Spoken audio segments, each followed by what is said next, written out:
Assalamualaikum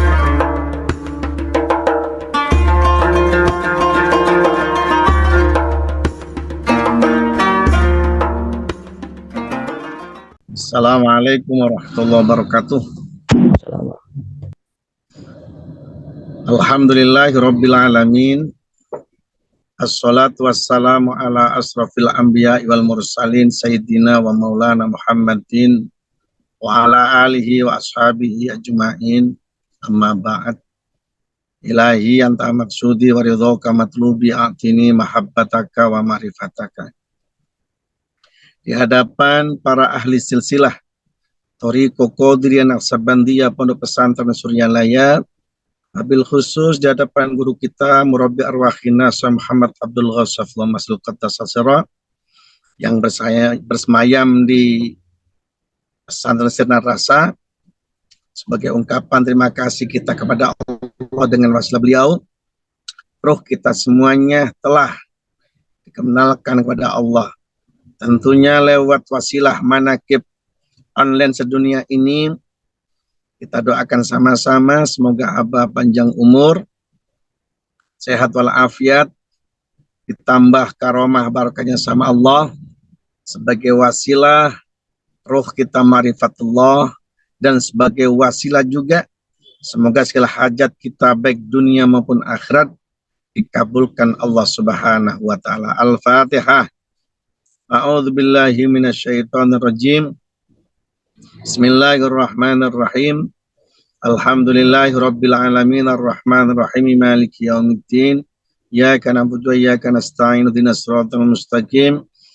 Shiratal ladzina an'amta 'alaihim ghairil maghdubi 'alaihim waladdallin. Amin.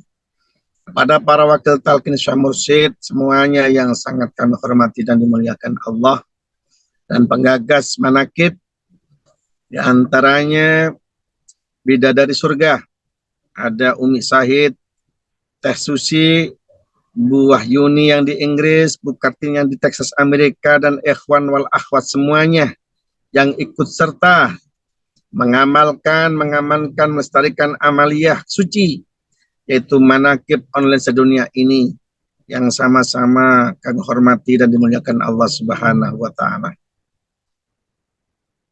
Puji syukur kita haturkan kepada Allah Subhanahu wa taala dengan ucapan Alhamdulillahirabbil alamin, di mana pada sore hari ini di Indonesia, tentunya di luar negeri masih pagi, bahkan di Amerika masih sebelum subuh, yang telah ditakdirkan Allah dengan barokah karomahnya guru mursyid, kita berupaya belajar dimasukkan hamba-hamba Allah yang mempunyai tingkatan makom istiqomah. Semoga dengan manaqib online sedunia ini sebagai wasilah makom istiqomah kita kepada Allah Subhanahu wa taala dengan ucapan Alhamdulillahirabbil alamin. Kedua kalinya salawat beserta salam Allah semoga Allah melimpahkan kepada baginda Rasul Muhammadin sallallahu alaihi wasallam. Ikhwan wal akhwat semuanya yang sangat kami hormati dan dimuliakan Allah, mohon maaf seharusnya khidmat ilmiah ini yang tugasnya Kiai Atep Kholik, karena beliau ada halangan, tentunya saya sebatas badalnya mewakili beliau. Mohon maaf posisi saya pakaiannya pakaian apa, nguli. Ini kuli saya masih minggir di jalan ini, masih di Surabaya. Semoga saja tidak mengurangi acara khidmat manaqib pada sore hari ini.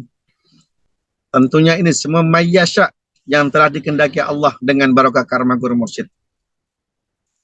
Ikhwan wal akhwat semuanya, tentunya ada yang menjadi penyebab di mana hati itu berkarat. Sentralnya manusia itu di hatinya. Stasiun kehidupan adalah hati. Bandara kehidupan adalah hati. Terminalnya kehidupan adalah hati. Cuman hati itu bisa jadi baik dan buruk manakala hati itu bersih. Kalau hati bersih, otomatis karena hati itu tempatnya Allah hudur, tempatnya Allah bersemayam, menyentuh tak tersentuh di situ. Tinggal hati kita atau hati manusia itu bersih, suci atau kotor. Tentunya ada beberapa hati itu bisa kotor, bahkan bisa terkotori. Di antaranya bisa jaga hati itu berkarat. Lalu apa yang menyebabkan hati itu berkarat atau kotor? Di antaranya salah satunya al-bakhil. Salah satu penyebab hati itu kotor, yaitu satu adalah sifat bakhil. Apa itu bakhil? Bakhil itu kikir. Maka itu sebagai kotoran yang dimana jika di hati itu ada kotoran bakhil, Allah tidak akan bersemayam. Jangan harap Allah bisa hadir ke dalam hati seseorang yang punya sifat bakhil. Sebagaimana hadis Rasul bersabda, "Wala yajtami usuhu wal imanu fi qalbi abdin abadan." Yang artinya, dan tidak akan kumpul sifat pelit. Pelit itu ya kikir. Kikir itu ya bakhil. Kalau kata orang Jawa, eman. Jadi kikir, pelit. Kita tahu kikir. Jadi sifat kikir sama keimanan itu tidak akan kumpul di dalam hati seorang hamba abadan selamanya. Jadi kalau ada yang mengaku beriman, kemudian dia kikir, berarti orang ini masih belum mencapai faktor keimanan. Terus, termasuk bagian yang dikikiri manusia itu apa? Ada 3 faktor yang menyebabkan manusia menjadi bakhil. Ada 3 macam di mana manusia itu di situ bakhil. 1, yaitu manakala Allah memberikan harta benda. Di situ seorang hamba atau manusia sangat kikir sekali.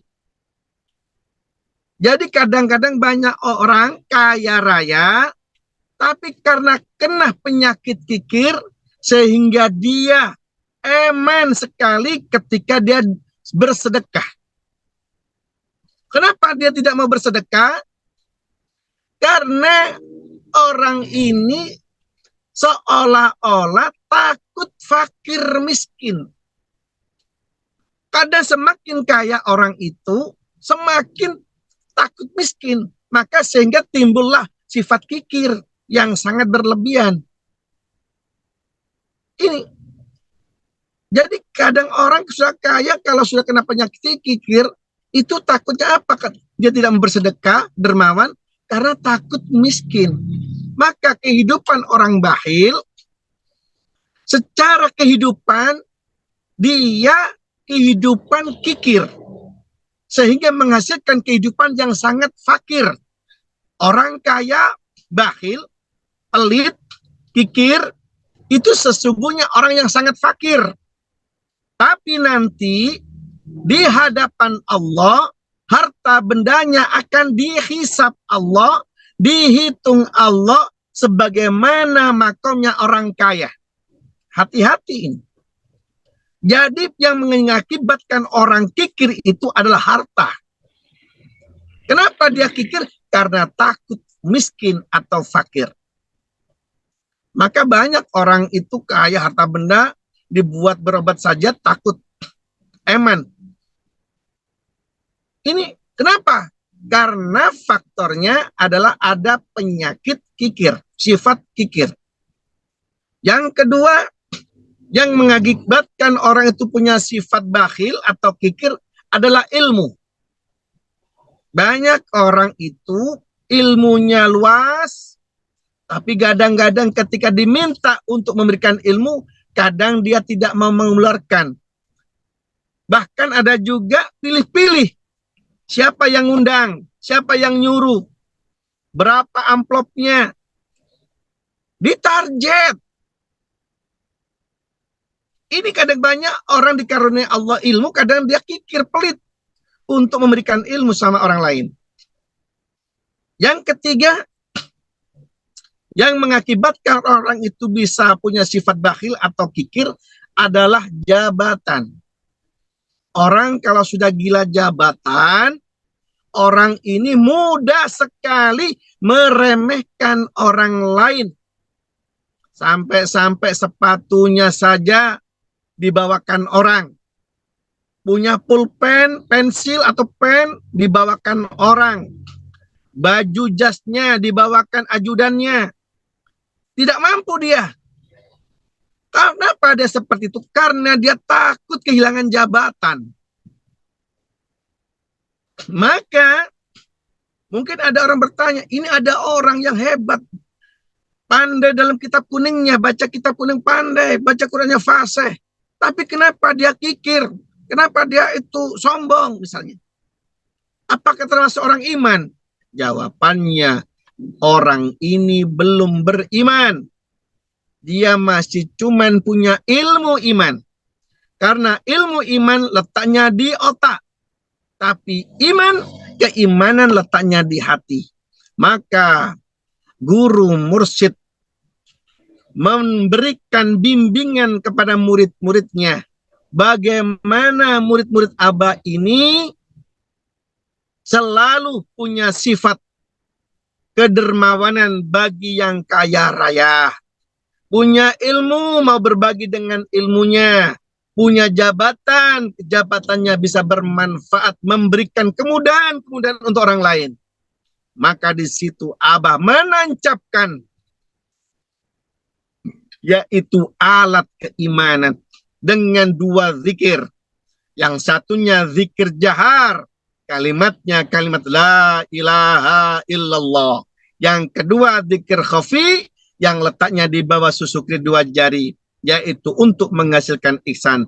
Dengan zikir jahar kalimat la ilaha illallah yang ditancapkan sama guru mursyid, jika diamalkan minimal sedikitnya 165, kurang tidak boleh, lebih banyak lebih baik, disitulah akan menghasilkan ikhwan wal akhwat yang belajar mengistiqomahkan amaliyah zikir jahar yang ditancapkan guru mursyid. Maka di situ murid-murid Abah lambat laun persifatan jiwa keimanan tertanam dalam jiwanya. Di situ jika seorang ikhwan wal akhwat, murid-murid Abah baik laki maupun perempuan, muda tua, jika sudah keimanannya sudah berteduh bersamanya dalam jiwanya, maka pasti dan bisa dipastikan mereka semua jika kaya pasti dermawan. Haus apa? Haus bagaimana hartanya bermanfaat untuk orang lain. Dia punya ilmu, dia selalu menebarkan ilmu-ilmu Allah, sehingga sama-sama memahami ilmu Allah yang begitu luasnya secara universal. Andaikan dia punya jabatan, pasti jabatannya dibuat untuk memberikan kemaslahatan untuk orang lain, memberikan kemudahan-kemudahan kepada orang lain. Kenapa?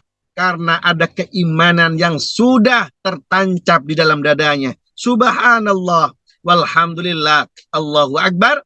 Bersyukurlah kita yang sudah bertemu,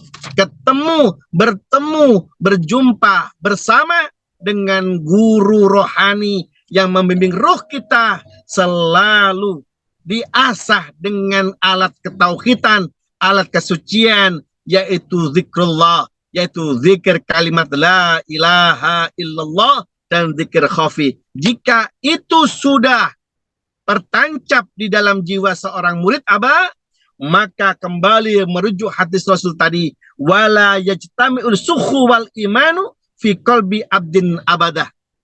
Tentunya murid-murid Aba jika sudah punya iman, maka persifatan, kekikiran, kebakhilan hilang dengan sendirinya. Kenapa? Dengan hati yang punya iman, bergelora sifat-sifat bagaimana hidupnya khairun nas anfa'hum linnas. Sebaik manusia adalah bermanfaat untuk orang lain.